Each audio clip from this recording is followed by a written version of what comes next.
Magandang oras sa mga katiats, magandang buhay sa lahat. Meron tayong video dito na classic video tungkol sa Yamashita Treasures. Pampagana lamang ito para hindi tayo mawalan ng pag-asa. Ito ang napakatinding tanong kung totoo ba daw ang Yamashita Treasures. Ang sabi ko ay totoo dahil meron na tayong mga na-encounter na ganyan. Kaya dito sa video ito ay ito'y magapagbibigay ng ningas or ng inspiration para sa lahat ng treasure hunters, newbies o hindi newbies dito sa Pilipinas. Narito ang video, atin panoorin. For decades, whispered rumors and secret maps have lured treasure hunters into the jungles of the Philippines. They speak of gold beyond imagination, looted by the Japanese in World War II, hidden in deadly caverns, and protected by booby traps. This is the tale of the Yamashita treasure, the greatest lost fortune never found.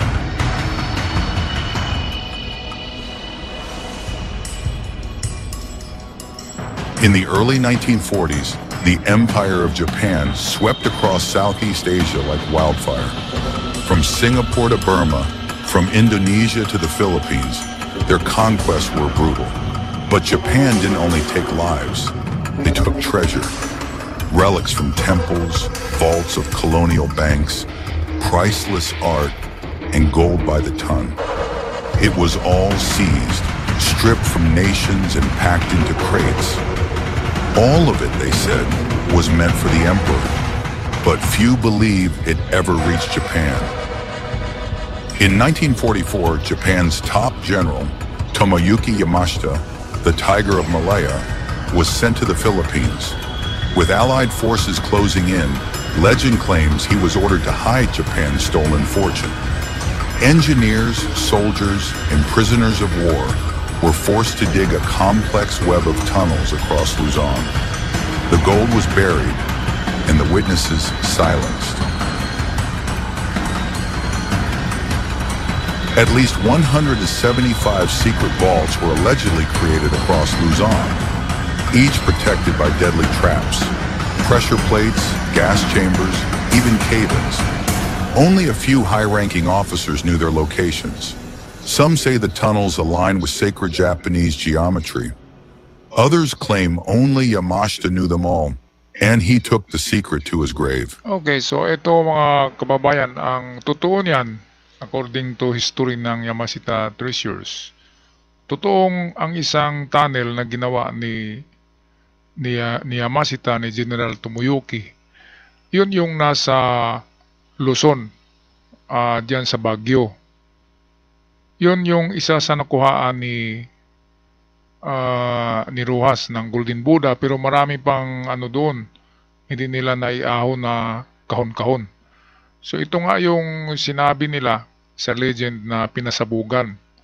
Mayroon pa daw mga buhay sa loob ng tunnel na yun na malalim at malaki sa ilalim ng lupa, napakalawak. Merong tinatayang nasa 200 workers, halo-halo. Mayroong Amerikano, Pilipino, Japanese soldiers. Lahat ay natabunan. Kaya itong nadaanan ni Rojas ay hindi yun yung pinasabugan ng dinamita. Ang nadaanan ni Rogelio Rojas ay isang puno, isang marker na puno na mayroong breather. At doon sila dumaan sa breather or tinatawag na ventilation.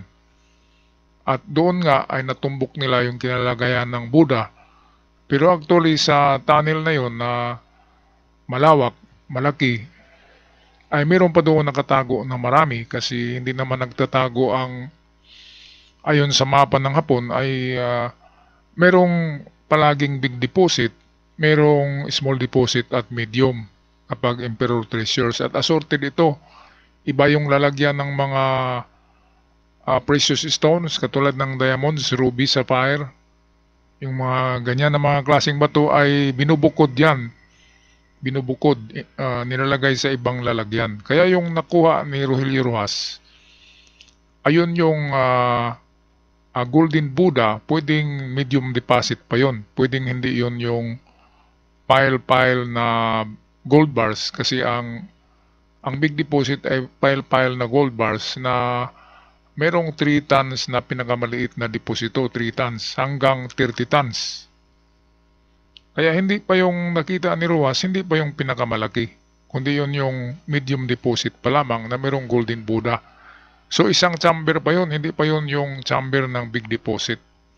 Ang chamber ng big deposit ay hindi mapasok-pasok yan dahil merong mga booby trap sumasabog at higit sa lahat ay konkreto ito at hindi pwedeng mabutas dahil napakakapal at yun yung German cement na ginagamit talaga sa paggawa ng bunker na hindi tinatablan ng bala ng kanyon.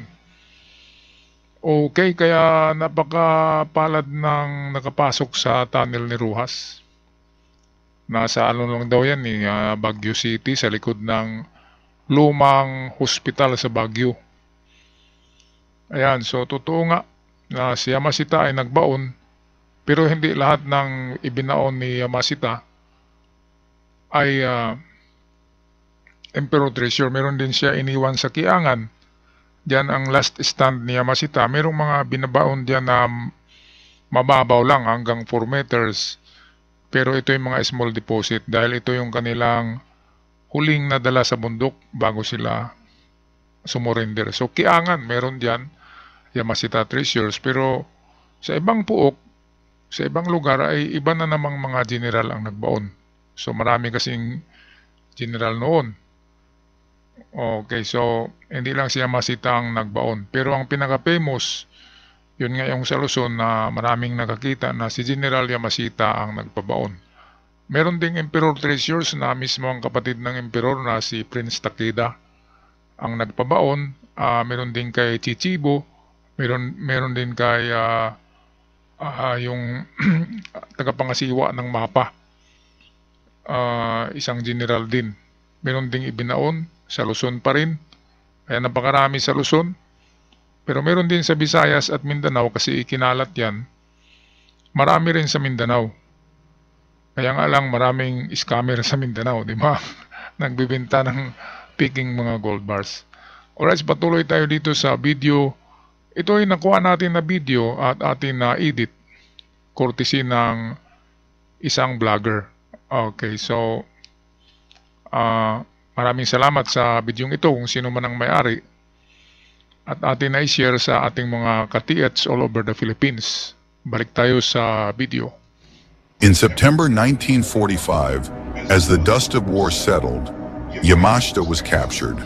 He stood trial in Manila for war crimes committed by troops under his command. The verdict was swift, guilty. He was hanged the following year, but never once did he speak of treasure. Was it honor, fear, or had the gold never existed? His silence would spark 1,000 questions and fuel a legend for generations. Nearly 30 years later, in 1971, a Filipino locksmith named Rogelio Roxas made headlines. He claimed to have discovered one of Yamashita's secret chambers near Baguio City. Inside, he found a statue, a golden Buddha, hollow and filled with diamonds. Around it, crates of gold bars, stamped with Japanese characters. Roxas sealed the site and returned with help. But when he came back, the treasure was gone. Military men had already looted it. Roxas accused then-President Ferdinand Marcos of orchestrating the theft, and his life would never be the same. In 1988, after years of silence, Roxas filed a lawsuit in Hawaii. He sued Marcos and his wife Imelda, claiming they stole the Yamashita treasure. The court was shocked by the testimony.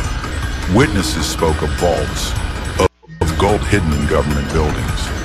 Photos of the Buddha and the gold bars were shown. In 1996, a Hawaii jury awarded Roxas's estate nearly $40 billion, one of the largest civil verdicts in history. Though the amount was later reduced, the world had already heard the story. Today, the legend lives on. From Nueva Ecija to Ilocos Norte, treasure hunters still search the jungles. Some follow old Japanese maps passed down through families. Others use satellite scans and ground-penetrating radar. Many dig quietly, hoping for fortune. Others vanish, buried in landslides, lost in forgotten shafts. Here and there, stories emerge. A gold coin found, a sealed tunnel opened, but still, no proof. And the treasure, if it exists, remains hidden. Is the Yamashita treasure real? Or was it Cold War disinformation, a cover-up, a dictator's tool for power? Skeptics point to the lack of physical evidence. Historians remain divided. Yet, maps still surface, testimonies persist, and men still search. Some driven by greed, others by history. But all are haunted by one question. What if it's still out there? Buried beneath stone and soil, hidden behind vines and time, lies either the greatest myth of the 20th century or the greatest fortune never recovered. This is the legend of the Yamashita treasure, and until the last chamber is opened, the story will never die. Ayan mga kababayan, mga katiyats, napakaganda ng pagka-narrate, no? Actually, gawa ito ng AI, ng nag-vlog nito. Kaya napakaganda ng pagkagawa. Maraming salamat sa naggawa ng video na ito na ating binigyan ng reaksyon. Tama nga yung sinabi na meron pang isang saradong bolt. Pero hindi lang yan isa kasi 175 volt, nakuha na yung 5, so meron pang 170 na Imperial Treasure Bolt na naka-lock pa rin ngayon, naka-sealed, naka-concrete, na hindi natin alam kung nasaan. Pero ang totoo niyan ay yan talaga ay totoo na mayroong mga gintong ibinaon sa Pilipinas, sa iba't ibang pulo, mga lugar na hindi kayang marating ng mga tao. Yun yung kanilang mga nilalagyan, mga isla na remote island, malayo sa kabayasnan. Yun nilalagyan nila yun, mga underwater caves, yung mga kuweba na nasa ilalim ng tubig dagat at makikita lang kapag low tide. Yan yung experience ko noon na mayroong small stash na nilagay, underwater caves. Meron yan, kaya kapag may nakita kayong ganyan, pasukin nyo. During low tide lang yan, at nakapanganib niyan kapag mga underwater caves, kasi bigla na lamang tataas ang dagat at kayo'y malulunod. Kaya sabi nga dito sa video ay marami ang nagbanis, marami ang naglalaho ng mga treasure hunters dahil natatabunan. Okay, so pag-comment sa ating comment section kung nagustuhan yung ating presentasyon ngayon, video na binigyan ng reaksyon. Maraming salamat mga katiyats. Hanggang sa muli, paalam at ingat ang lahat.